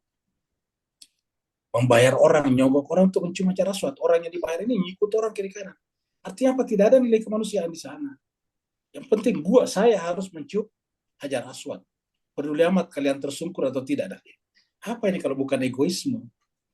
Nah, jadi inilah jemaah sekalian. Padahal Al-Quran mengatakan fatazawwadu inna khairaz zadi taqwa. Sebaik-baik bekal kalau bertakwa bukan uang yang banyak, bukan akses kepada kementerian, tetapi takwa. Ya, kalau begitu apa itu takwa? Takwa itu adalah ma'rifat kepada Allah. Didahului dengan ma'rifat kepada Allah. Kalau tidak ma'rifat kepada Allah, nah itu tadi seperti dikatakan Pak Batir, akhirnya ujung-ujungnya di mana-mana orang saling rebutan kue ini, rebutan kue itu. Siapa yang kuat sogokannya dia dapat banyak. Kalau tidak, seperti itulah yang terjadi. Ya. Kalau kita lihat kasus-kasus yang terjadi di negara kita ini, ya seperti itu. Ujung-ujungnya semuanya bicara adalah uang. Ya. Ada kasus uang. Ya. Bayangkan, laut bisa diambil kalau ada uang. Ya. Dan tidak ada lagi, coba lihat. Di pengadilan kemarin orang sampai naik di atas meja. Pengadilan kan lembaga yang paling sakral. Itu dan tidak ada lagi. Kenapa? Semuanya bekerja karena uang. Kemarin ada pengacara naik di atas meja. Ruang pengadilan kacau, orang mau berantem di dalamnya. Bayangkan, ruang pengadilan ibaratnya ruangnya Tuhan. Karena hakim itu adalah sama dengan utusan Tuhan dalam satu sistem pengadilan. Tetapi seperti itu adanya. Jadi ini apa sebabnya? Yang ada. Orang jadi bupati juga harus siapin uang 30 miliar minimal. Jadi uang semuanya. Mau jadi anggota DPRD, uang semuanya. Jadi inilah yang menyebabkan yang terjadi adalah ketidakadilan. Yang tidak punya uang tersingkir. Bahkan yang lebih lucu lagi Pak Batiar, orang sudah tinggal di perumahan, ada sertifikat. Justru juga, bayangkan itu. Tidak ada kepastian lagi. Nah, ini semuanya apa? Karena takwa yang ngurus itu siapa? Orang berhaji. Ya. Mereka berhaji berkali-kali bahkan itu. Tapi faktanya seperti ini. Oleh sebab itulah tidak hanya sekedar takwa, tapi dimulai dengan ma'rifat kepada Allah, dan Al-Quran mengajarkan kita ma'rifatullah. Makanya doa yang paling bagus itu Ilahi anta maksudi waridhaka matlubi atini mahabbataka wa ma'rifataka. ilahi Tuhanku, anta maksudi, hanya kamu yang kutuju dalam hidup ini. Waridhoka matlubi, ridhomu yang kucari, bukan ridhonya manusia. Hati ni mahabbataka, dengan itu ya Allah berikanlah kepada saya kemampuan untuk mencintaimu. Wa ma'rifataka, dan untuk mengenalmu. Ada lagi yang lain? Terima kasih. Waalaikumsalam. Sama-sama Pak Batir. Ya silakan Pak. Yang berikut tadi siapa? Bismillahirrahmanirrahim. Assalamualaikum Ustaz. Waalaikumsalam warahmatullahi wabarakatuh. Astagfirullahaladzim. Ustaz, kembali kepada matikanlah dirimu sebelum datang mati.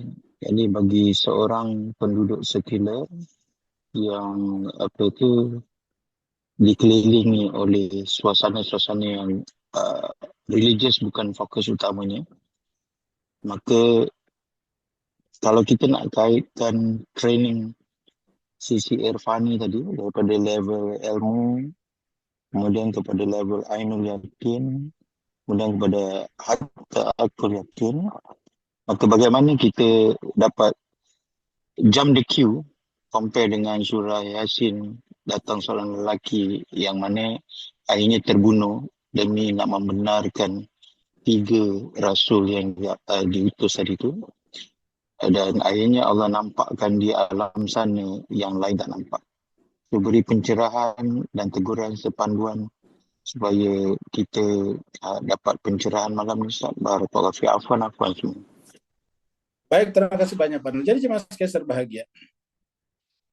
Memang ma'rifat kepada Tuhan ini penting sekali. Karena dengan ma'rifat nanti kita akan mengalami apa yang disebut dengan musyahadah. Menyaksikan Tuhan. Dan penyaksian hati jauh lebih jelas, jauh lebih presisi daripada penyaksian mata dan telinga. Karena indera yang paling terang benderang melihat atau mendengar itu adalah hati, bukan telinga dan bukan mata kepala, tetapi hati. Makanya sering ada pesan dari orang tua biasanya, ya lihatlah dengan hatimu, berbicaralah melalui hatimu. Nah, seperti itu. Jadi selalu hati. Karena hati ini adalah tempat. Ya. Nah, untuk hati inilah kemudian bertingkat-tingkat ma'rifatnya kepada Allah. Ya, yang tadi disebutkan Pak Nur, mulai daripada belajar ilmu yakin, kemudian ainul yakin, baru kemudian hakul yakin. Itu bertingkat-tingkat ke atas. Tujuannya agar kita mencapai derajat itu. Bertingkat-tingkat ke atas. Nah, kalau kita sudah sampai pada tingkat hakul yakin, inilah dicontohkan di dalam surat Yasin. Jadi dalam Al-Quran itu ada beberapa orang disebutkan yang bukan nabi, bukan rasul, tapi diabadikan, dituliskan di dalam Al-Quran sebagai orang-orang yang baik. Dan ini Allah yang menuliskannya, Allah menyebutnya dalam Al-Quran.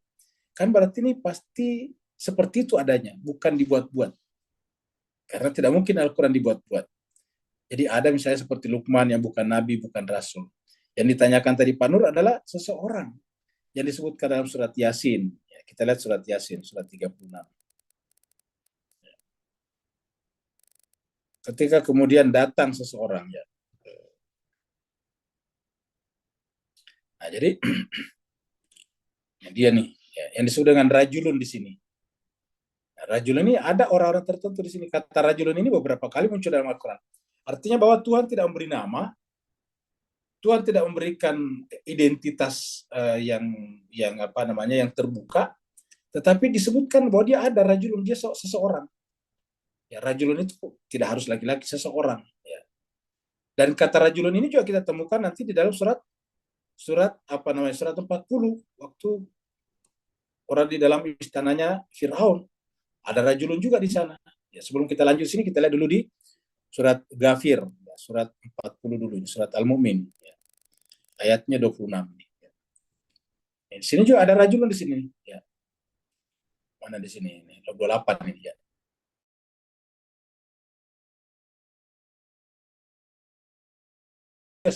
Kalau kita buka tadi surat Yasin di sini, biar kita dapat ya.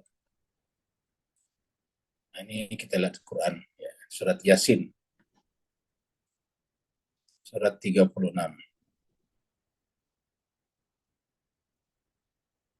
Ya.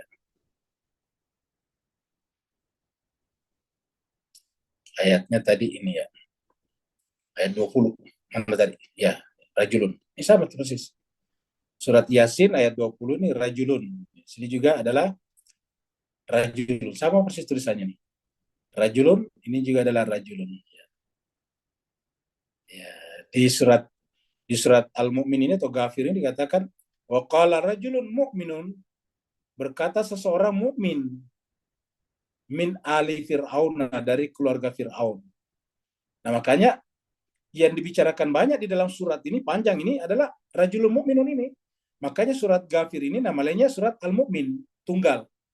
Kalau Al-Mu'minun surat 23, ini surat Al-Mu'min. Jadi dalam Al-Quran itu dua surat Al-Mu'min. Surat Al-Mu'min ini, surat Al-Mu'minun 23. Ya. Qala rajulun mu'minun. Dia badikan ini. Min ali Fir'auna, dari pengikut atau tentara Fir'aun. Yaktumu imanahu, yang selama ini menyembunyikan imannya. Ketika Fir'aun memutuskan untuk membunuh Nabi Musa, baru dia berbicara. Dan pembicaranya juga yang rasional, yang masuk akal, artinya bisa diterima akal oleh Fir'aun. Yaitu dia berkata di sini. Apa kata orang ini? Ataktuluna rajulan. Apakah kalian Fir'aun dan bala tentara, ini bentuk jamak, akan membunuh rajulan, seseorang. An yakula, hanya berkata. Orang itu kan tidak melakukan kejahatan, baik kejahatan politik ataupun kejahatan sosial. Tidak melakukan kudeta, rencana kudeta ataupun jenayah. Apa yang tidak cocok di situ? Cuma dia berkata, ayakula, Rabbi, wahai Tuhanku, Rabbi Allah, wahai Tuhanku Allah, wa qad ja'akum bil bayinati. Ya. Jadi berkatalah dia tadinya, mana tadi ini ya. Ataktuluna rajulan ayakul Rabbi Allah. Berkata Tuhanku adalah Allah. Jadi hanya karena berkata Tuhanku Allah, apakah kalian membunuh orang yang hanya berkata Tuhanku Allah? Wa qad ja'akum bil bayinat, sementara dia Musa itu datang membawa keterangan dari Tuhan kalian.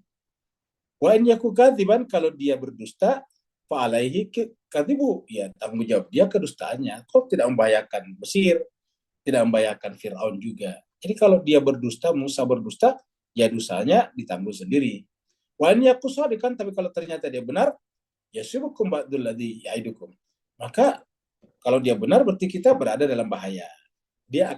Kita semuanya akan tertimpa, kalian akan tertimpa apa yang diceritakan oleh Musa, yang dijanjikan kepada kita semuanya. Nah, jadi ini kan masuk akal kata-katanya.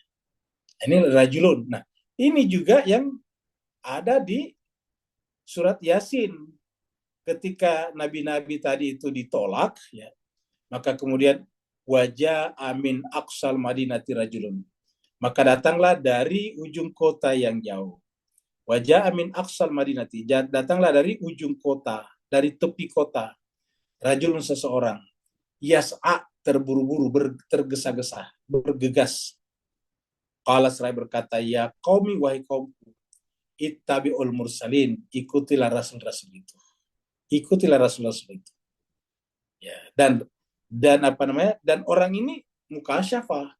Ya, apa kata, dari mana kita tahu mukasyafah nih? Ittabi'u man la yas'alukum ajran wa hum muhtadun. Ikutilah orang yang tidak pernah meminta kepada kalian upah. Ya, karena mereka itulah yang dapatkan petunjuk. Ya. Wa mali ala abudu. Lalu apa alasan saya tidak menyembah kepada dia? Kalau saya kata laki-laki tadi, orang itu, saya tidak punya alasan untuk tidak menyembah dia. Kenapa? Alladzi fatarani, karena dialah Allah yang menciptakan aku. Wa ilaihi turja'un, dan kepadanya lah akan dikembalikan kalau aku mati, kata dia. Nah, maka kemudian itu min duni aliha, dan seterusnya, baru kemudian ini idzal lafi dhalalim. Kalau saya mengikuti kalian, saya ikut tersesat. Maka dia mengatakan kepada kaumnya, kepada orang-orang yang ada di sekitarnya, ini sungguhnya aku ini amantu birabbikum. Saya beriman kepada Tuhan kalian. Fasmaun, maka dengarkanlah pengakuanku ini. Kenapa dia berani berkata begitu di tengah orang-orang yang marah kepada Rasul ini? Ya, karena dia sudah melihat akhirat. Qila dakhulil jannata qala ya laita qaumi ya'lamun. Seperti dikatakan tadi Pak Nur. Jadi dia sudah melihat akhirat. Dia sudah melihat surga. Dia sudah melihat bagaimana bahagianya orang masuk surga di akhirat sana. Sampai dia berkata, ya laita qaumi ya'lamun. Alangkah bahagianya kaumku kalau dia mengetahui seperti yang aku ketahui. Nah, berarti kan pengetahuannya dia sudah sampai pada tingkat hakul yakin. Alangkah bahagianya seandainya kaumku, masyarakatku, mengetahui apa yang aku ketahui tentang akhirat ini. Tentang al-jannah. Nah, jadi inilah jemaah sekalian terbahagia, inti daripada takwa, yaitu ma'rifat. Ma'rifat itu menyebabkan kita mengenal, mengetahui, ya dengan pengenalan hati, dan pengetahuan hati itulah yang merupakan pengetahuan yang paling sempurna. Indra hati itulah yang merupakan indra yang paling sempurna. Kalau mata kita bisa keliru, semakin jauh semakin kecil kelihatan, padahal aslinya tetap. Itulah ketertipuan, itulah tipuan daripada mata kita. Ya, jadi kalau kita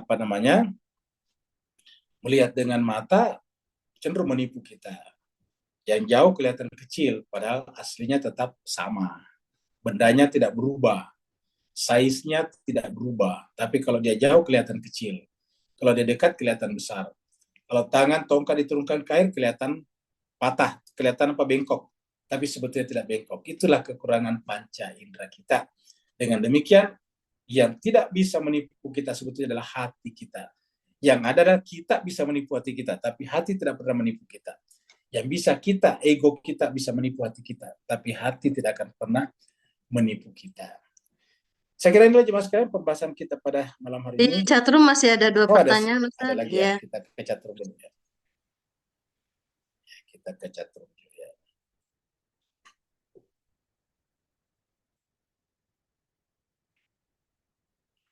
Dari Endi ya. Endi Namasti Aitera.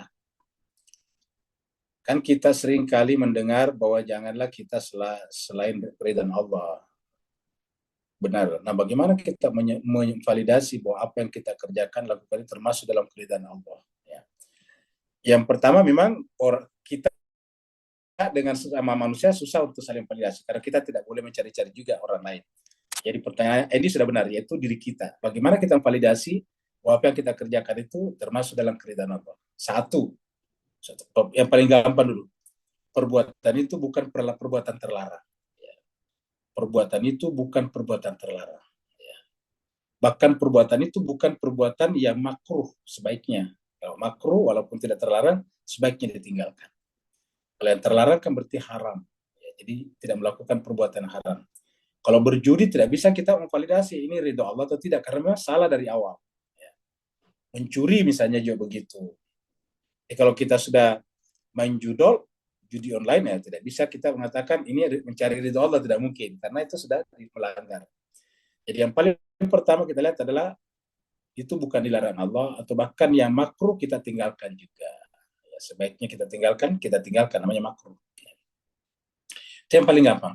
Yang kedua, kita tanya diri kita, ya, apakah ketika kita tidak mendapatkan sesuatu dari pekerjaan kita itu, lalu kemudian ada semacam amarah muncul dalam diri kita, ada semacam kekecewaan. Ya. Kalau ada, kan berarti ada yang kita cari selain ridho Allah di sana, ada ridho manusia di sana, ada ridho kita di sana. Ya. Nah, pertanyaan apakah kita tidak boleh berdagang dan dapat untung? Boleh. Tetapi kalau misalnya orang itu tidak memberikan keuntungannya kepada kita, ya cukup itu menjadi pelajaran bagi kita bahwa orang itu tidak bisa menjadi partner dagang kita. Tidak perlu menjadi masuk dalam hati kita.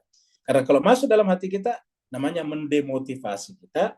Mendemotivasi kita, akhirnya kemudian kita kehilangan gira dan gairah untuk beraktivitas lagi. Demotivasi namanya. Nah, dengan demikian, kalau ada yang seperti itu, kita jadikan, singkirkan saja. Kita filter, oh ini berarti orang ini tidak cocok jadi partner kita. Tidak cocok jadi customer kita yang lama. Kenapa? Karena orangnya tidak berpikir win-win solution. Tidak berpikir saling menguntungkan. Pikirannya hanya egoistik. Nah, kita sebelum kena masuk lebih jauh, ya kita menghindar dari mereka. Nah, seperti itu.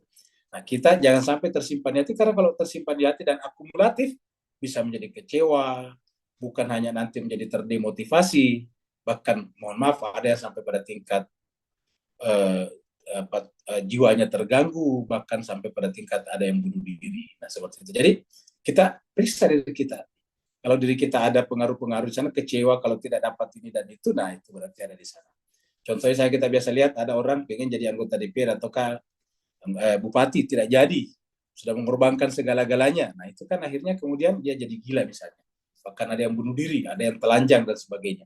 Nah ini kan menunjukkan bahwa dia tidak ridho. Harusnya dari awal dia pikirkan, karena ini adalah negara, maka saya mengeluarkan ini untuk berjuang demi negara. Jadi kalau dia misalnya tidak dapat jabatan, ya nggak apa-apa. Itu hitung-hitung adalah berkorban untuk kepentingan negaranya. Nah kalau itu dilakukan, ya dia akan mendapatkan keridhaan. Dia mencari ridho Allah. Jadi ridho Allah itu artinya membebaskan jiwa kita dari interest selain daripada Allah. Karena yang namanya jiwa itu yang disebut dengan ridho, dia adalah hanif. Ya, tidak boleh ada apapun seperti kata kalimat tauhid kita, la ilaha illallah. Jadi ridho itu adalah ketika kita berhasil mengeluarkan seluruh kepentingan lain, namanya takhalli, ya, takhalli dulu. Baru kemudian setelah itu kita isi dengan yang baik-baik. Takhalli namanya. Baru setelah itu muncullah hakikatnya, yaitu tajalli. Seperti itu. Ya, jadi saya kira jangan kita mengharapkan keridhaan selain daripada Allah. Saya kira benar ya. Sekarang dari Pak Burhan. 3 ayat Al-Quran dibawakan tadi, Allah SWT memberitahu akan akhirat, ya, atau lebih utama dari dunia dan sebagainya, di surat Duha tadi dengan surat Al-A'la. Ya. Pada lahirnya mudah terpengaruh betul sekali dan tenggelam di dalam kehidupan dunia dan melalaikan kehidupan akhirat. Namun demikian nyatanya masih banyak manusia mengejar dunia dan mengabaikan, bahkan sangat-sangat banyak, ya. Bukan hanya banyak, tapi sangat-sangat banyak. Pertanyaannya adalah sesederhana manakah manusia itu bisa istiqamah dengan akhirat di samping memperlakukan dunia seadanya? Nah, jawabannya, maka kita selalu harus terus-menerus tertuntun. Apa yang tertuntun pertama? Supaya kita tertuntun, rajin sholat. Ini pertama. Karena sholat itu sebetulnya kita memuhasabah diri kita. Apakah kita ini orientasinya kepada Allahu Akbar atau bukan? Makanya tindakan pertama ketika kita sholat adalah Allahu Akbar. Ya, jadi kita sholat. Tetapi dengan catatan sholat yang disertai dengan penghayatan, khusyuk. Kalau sholat kita hanya sekedar menggugurkan kewajiban, tidak merubah apa-apa juga. Tadi seperti hadis Imam Ja'far tadi. Ya. Jadi harus sholat yang disertai dengan pemanaan. Itu yang paling gampang. Karena setiap hari kita usahakan sholat. Yang kedua, rajin baca Quran. Karena Al-Quran itu membimbing kita, menggait kita. Supaya kita tetap bisa istiqamah. Mungkin kita berkata, saya tidak tahu bahasa Arab. Tidak apa-apa, baca terjemahan saja. Walaupun terjemahan tidak sempurna, tetapi sudah bisa membantu kita. Ingat, sudah bisa membantu. Jadi terjemahan itu mirip guru juga. Tidak ada guru yang sempurna, tapi sudah bisa membantu kita.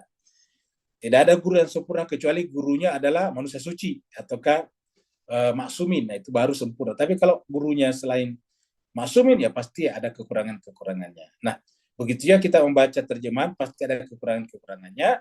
Nah, tetapi tetap jauh lebih baik daripada tidak ada guru, tidak ada terjemahan. Ya. Jadi itu yang kedua, rajin baca Quran. Ya. Kita setiap selesai sholat, usahakan juga baca Quran. Yang ketiga, rajin mengaji seperti yang kita lakukan ini. Paling tidak tadarus dan tadabbur, karena kita membaca Al-Quran di sana. Jadi dengan kita rajin mengaji, kita berkumpul dengan komunitas. Tadi kita sudah mulai kelelahan, artinya lelah hati kita karena mencari dunia. Begitu kita mengaji, kita kembali lagi. Jadi berkumpul dengan para pencari ilmu melalui Al-Quran itu adalah sama dengan berkumpulnya orang-orang yang saling merindu. Sehingga kemudian tadinya kerinduan kita sudah tipis, karena kita terkuras oleh cinta dunia tadi. Begitu kita berkumpul dengan mereka, menyala lagi. Kenapa? Karena saling mempengaruhi. Sama kalau kita misalnya yang merokok. Rokoknya sudah hampir mati, bahkan sudah mati. Tapi kalau dia berkumpul dengan sesamanya perokok, bisa minta rokoknya temannya untuk menyalakan kembali rokoknya. Nah, itu adalah contoh hati kita juga begitu. Dengan berkumpul, maka hati kita bisa mengambil cahaya lagi dari teman seperkumpulan kita.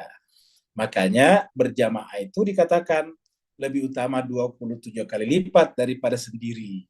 Nah, berjamaah itu artinya apa? Bukan hanya salat berjamaah, saya berjamaah di mana punya, termasuk belajar. Karena dengan berjamaah kita bisa saling menyalakan, kita bisa saling membuat terang hati kita masing-masing. Seperti itu. Terima kasih banyak atas perhatian dan kehadiran jemaah semuanya. Ya, mengajukan pertanyaan. Walafumikum, wassalamualaikum warahmatullahi taala wabarakatuh.